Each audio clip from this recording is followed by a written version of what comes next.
We live in a twilight world. Man, do we live in a twilight world. Let's do a quick video today. No frills, no background music, no intro. Just do some real quick to the point clips. This one's kind of funny and kind of dark at the same time. Here's a little meme I made. This picture you're looking at here. And one of the things that's bugging me, and one of the most comical things, is this whole business of putting blue tape around your camouflage uniform. Now, the whole purpose of a camouflage uniform is to, well, make you camouflage, make you less visible to your enemy. Now, there's been years and years and billions of pounds invested into the research and development of camouflage and the patterns, disruptive patterns. You know, the whole business of making yourself less visible. It's said you can see the silhouette of a human head and shoulders from like 400 meters away, even if they're wearing the same color. Our eyes are very good at picking that out. So disrupting that outline is the main point about camouflage, isn't it? You know, disrupting that whole outline. But, you know, anyone that's been in the military, or anyone with a bit of common sense, understands that, you know, you don't have anything shiny or bright coloured on your camouflage. That totally deceives the point. Except for, of course, if you're in Ukraine, where the good guys wear blue. And I've seen the old clip a few months ago of the bad guys wearing red. Now, where the hell do I start with this? I don't know. Firstly, the whole red and blue thing. This is kind of symbolic, right? It's imprinted in the minds of the masses. Team red, team blue, especially those like my generation and under. You know, I was born in 87, so I'm in that kind of weird category of somewhat Gen X, somewhat millennial. I think on paper I'm a millennial, but a very early millennial, you know. Anyway, a lot of my generation grew up on Xbox games and things like that. And there's games like Halo and any of these kind of team games on Xbox and PlayStation, there will be red versus blue. Okay? So this is kind of appealing to them fucking idiots that grew up on games, okay? A clear kind of defined line between two sides. But what's interesting is, you know, with today's digital technology, you could easily get a clip of guys wearing blue around their head and just click, click, click of a button. You could turn that to red. So is that a big part of it? Maybe. Okay. I think the main reason is what, you know, you ask any NPC, well, why do you think that is? It's, you know, I say, oh, it's so they can identify each other. Now, this is ridiculous, okay? It's the year 2022. The whole purpose of a military and, you know, a well-regimented military is to do exactly that. Regiment its troops. Keep them working on the same page. Keep them working in line with each other, you know. That's the whole point of the organisation of a modern military. So you don't just end up blowing the shit out of your fellow colleagues. That's why you have radios. That's why you have terminology you use in the military. Maps. You know, this is what training in the military is all about, right? It's making sure you work together to fight the enemy. Make sure you're all using maps the same way. Make sure you're using comms, communications the same way. The idea that this has all just magically vanished out the window and you're going to just stumble across a group of soldiers in the next field along and you're not going to know whether they're yours or not is ridiculous. Now, yet again, I put myself in the shoes of an NPC living in Ukraine who's been drafted into the military. And I joined some unit and my superior officer says, look, you've got to put this blue tape all over your uniform, just in case your colleagues down the road accidentally shoot you. I'd say, go fuck yourself. I'm not going to be in a military where that is happening. I'd be like, why is that happening? What the fuck is going on here? Oh, well, you know, everything's so rushed and there's not enough radios and blah, blah, blah. I say, okay, well, maybe when you sort that shit out, I'll take part in your phony war. But until then, you can go fuck yourself.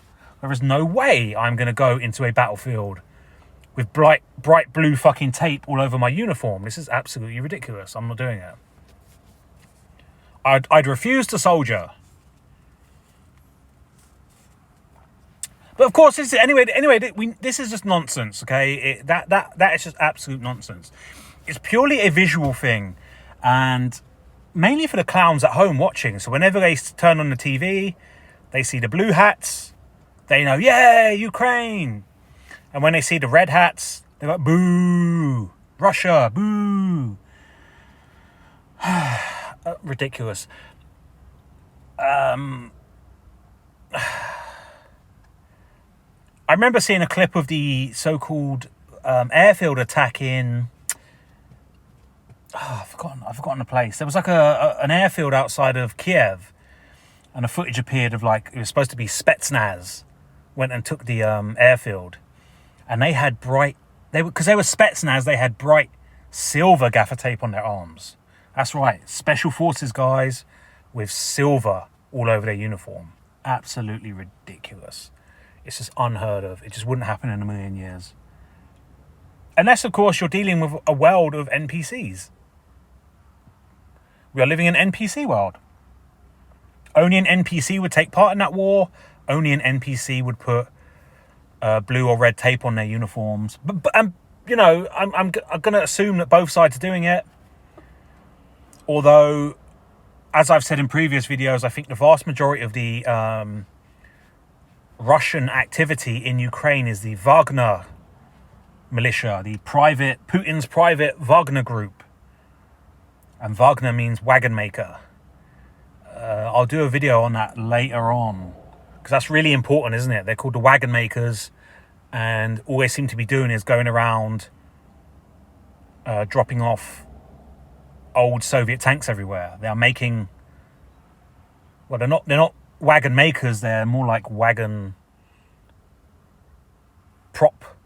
movie prop removal men or placement men, you know? But yeah, you know, just think all them years of militaries, like, you know, honing in the camouflage skills and perfecting it just for us to be here in the year of 2022 and the fuckers are just wearing blue gaffer tape. What's the point? You might as well wear your fucking denim jacket and bright white trainers. You might as well. What's the fucking point? What's the point of even having a uniform when you're going to be doing that? It's all a costume. It's about giving these NPCs the illusion they're at war. And that's their costume. You need to have your army costume. And of course, I know this is hard for people to understand. The hidden hand doesn't actually kill anyone. They are purposely working very, very hard to make sure all of these groups don't actually meet in battle. And, you know, perhaps the blue tape actually stops a lot of them genuinely being stupid and killing each other. Which is very possible, you know. NPCs are very, very dangerous. And if you're giving them guns and tanks, you know, it's quite bad. But onto the darker side of this, I mean... Yeah, again, I don't know whether this is true or not, but you might all remember that WikiLeaks video way back when of the Afghanistan war, where there's like an American pilot, he sees a group of men, he just goes, brrr. I think he's in one of them A-10 Warthogs, and brrr, with a Gatling gun, takes out about 10 guys, and then he straight away goes, oh shit, dude, we're going to prison. Because he's realised he's killed a load of Allied troops. I think they were British troops. Now, you see, this is because there was no actual Taliban. Same way there's no actual genuine Russian army in the Ukraine. So a lot of them killing each other is actually very possible. I did warn you this might get a bit dark. But yeah. So, yeah, the American soldiers gunned down and go to British. And that was happening quite a lot. And the actual official military term for that is called blue-on-blue attack, where you end up attacking your own troops. And this was happening a lot. Yeah, again, I don't know if this genuinely is happening, but according to people like WikiLeaks and stuff, this was happening a lot. And that might explain if there was any genuine casualties, that was the casualties. clownish behavior from NPCs who are behind a gun. Bad shit's going to happen when you put morons behind guns. I remember there being a big hoo-ha and fuss about a lot of these American Air Force guys were on steroids, anabolic steroids, amphetamines to keep them awake, ridiculous amounts of caffeine, stimulants and stuff, which was the stimulants were being encouraged, and the steroids and stuff were just, the militaries were turning a blind eye to it. And then there was a massive investigation and crackdown on that within the military, because there was too many blue on blue attacks. So there you have it, man. Quite dark. It's quite dark if it's true. Now, I don't know. I wasn't there. Fuck knows. I don't know. Did it happen? Did it not? Possibly it didn't happen. Complete fiction. Could be realistic in, how ridiculous war is, the concept of war. And when you've got no Taliban, no genuine enemy, yet you've brainwashed your troops into thinking there is a genuine enemy out there, the second they're going to see something, they're going to shoot at it. Or worse, when they've been out in a theatre of war for so long they haven't seen anything, they're going to start to get frustrated. And this is when they're going to start doing shit like that. Pulling triggers too early. And there was also apparently a lot of civilians killed in the Afghanistan war. And about halfway through, if you remember, they brought in something called positive identification. Like if you were going to shoot someone, you had to positively ID them. You had to know for certain they were Taliban, and that was only proven by them owning a gun and shooting at you, which meant they were going to shoot at no one. Now, why was that brought in? Obviously, the hidden hand must have realised that these soldiers were killing too many civilians. And like I said earlier, I know it's hard for people to understand. The hidden hand has no interest in killing the innocent. They don't want the blood on their hands. Yes, they want people to believe they're at war. They will spend billions on the illusions of war, but they don't actually want to kill everyone like people think. Like people in the conspiracy world think.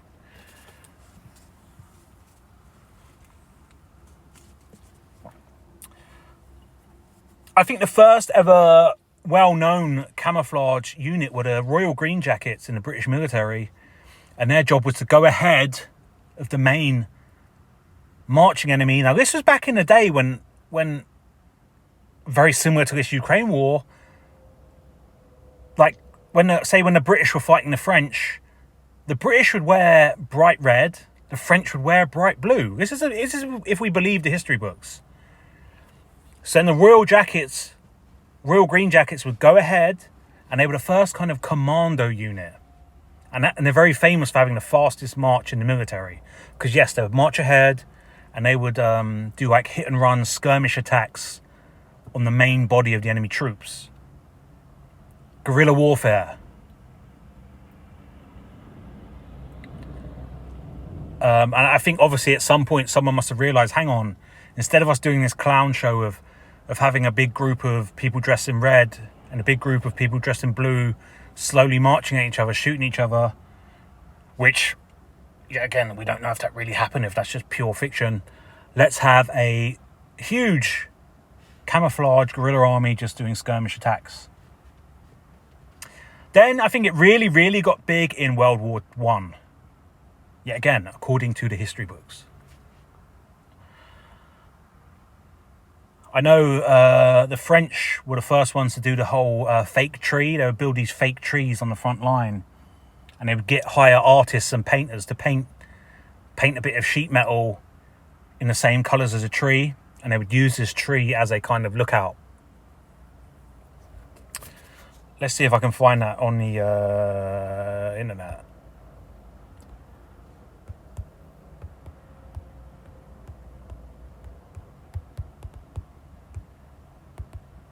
There we go.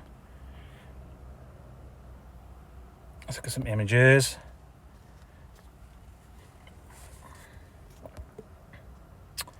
Yeah, so the French were the first to do it, and then the British heard about this, and the British were so impressed with it that they took it to the next level.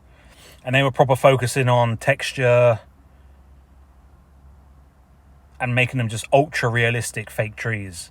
And yeah, they were lookout posts. Yet again, guys, I know I have to keep saying this again and again because I've got so many naysayers and haters that follow me around. I don't know if World War I even happened. Today could be the first day of the simulation, and everything in the past is just imprinted backstory. Because I know some clown's going to turn up in the comments and say, man, my granddad died in the war and all this shit. And yeah, my granddads reckon they were in the war. My great-granddads reckon they were in the war. But yeah, here they are, and they were getting better and better. They were the artists in France. They were called the camoufleurs. The ones that was, doing all these amazing paint jobs. And yeah, the British went and took it to a next level and made they focused on the texture and the shape.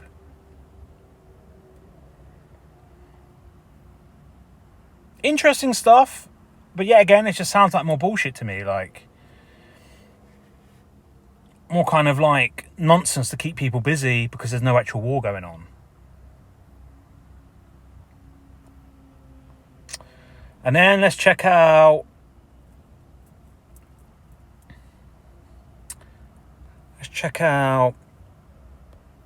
the Royal Green Jackets.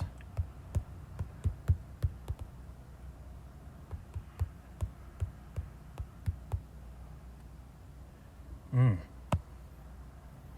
look at some images, see if we see anything. It's probably going to be more modern images, right? Oh, here we go. This might be one. So yeah, they wore green, which is quite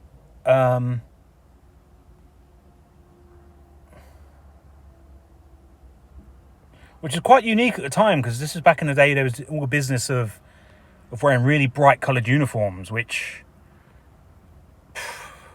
crazy. But then again, it's happening in Ukraine. So how crazy is it? Is that them there? That must be them there. 1805, eh? Let's put that in the search.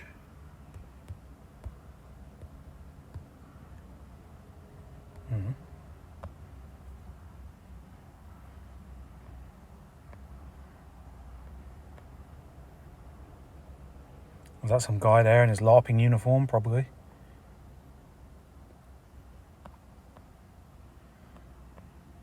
Oh, yeah. Yeah. All in green. Interesting stuff.